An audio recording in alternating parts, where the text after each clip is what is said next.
To Unit 3 of Lesson 5. This is our only lesson for this week. You're off on Thanksgiving break after tomorrow, Tuesday. So you're just looking for tasks to complete for U3L5. You can find it under assignments or on the Science2 campus homepage.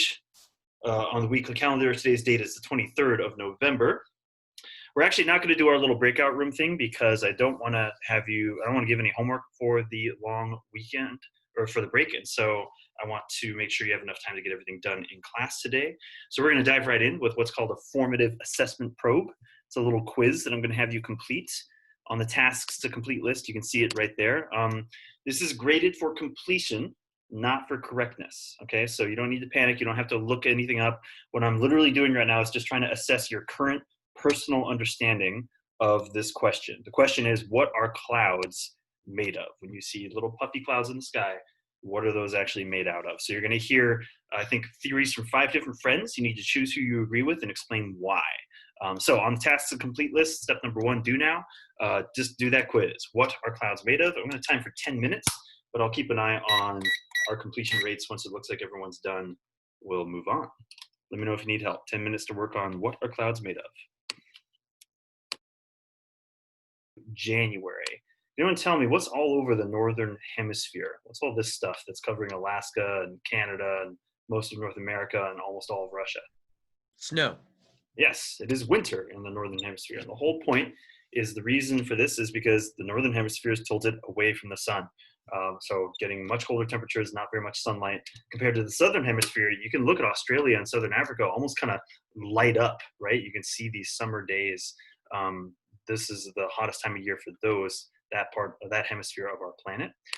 Then if we jump ahead here, I'm going to jump to the middle, about June or July. You can see all the snow is practically gone from most of the northern hemisphere. There's still a little bit towards the poles. And if you look at the tip of South America, you can see a little bit of snow starting to pile up there. That's really the only continent in the southern hemisphere which is close enough to the pole to get snow, other than Antarctica, obviously. Then you had to look at the storms, and I'm hoping you noticed that the typhoon that happened over here, I forget the name of the one I chose, but it should have had a clockwise, should have had a clockwise rotation because it's in the southern hemisphere. And Hurricane Dorian, and you can see Hurricane Barbara right here. Hurricane Dorian, you could have watched go up the coast, east coast of the United States. That was the biggest storm of this last year.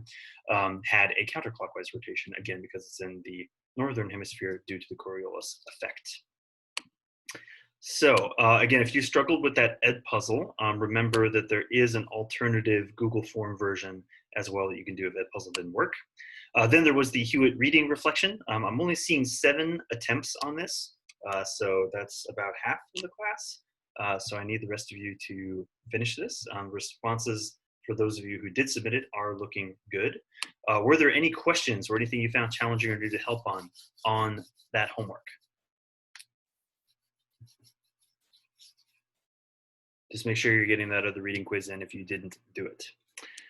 Okay, then today what you're gonna do is be making a cloud in a jar. You're gonna be making a cloud at home. You're basically gonna need a glass container, some hot water, an aerosol can of some kind, so hairspray, deodorant, something like that, ice, and a little metal lid. That's all you need.